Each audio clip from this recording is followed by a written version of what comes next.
I had the privilege of working hands-on with high school and middle school students for a long time when I first got out of college, up until just a couple of years ago, in fact. And one of the bigger things that kept jumping out at me during that time was how much I saw the family changing through the years.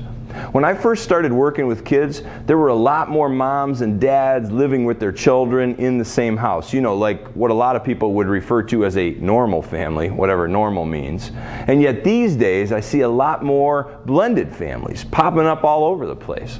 Single moms living with their kids during the week, dads living with their kids on the weekend, lots of kids caught in the middle. For some of those kids, it's no big deal. For others, it's ripping them apart. Some of their parents using them as pawns in a game of custody. It sucks for pretty much everybody involved. And I got to tell you, this is tough stuff. It's complicated. It just seems to me like there's a ton of people who get hurt along the way, and there aren't always a lot of great answers out there. So if some of this sounds like your life, I want to give you some good news.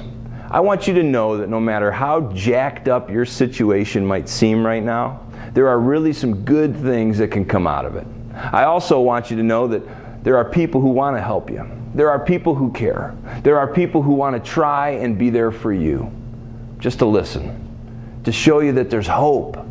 There are people who have been in your situation and lived to tell about it, believe it or not. People that are being used by God right now to reach out, to help others who are going through the same crap that you're going through. So do me a favor. If you're in a jacked up family situation and you just want someone to talk to, someone who knows what you're going through and is willing to listen, would you jump onto our blog and let someone know so they can help? When I'm going through tough times, it helps me a ton just to know somebody cares.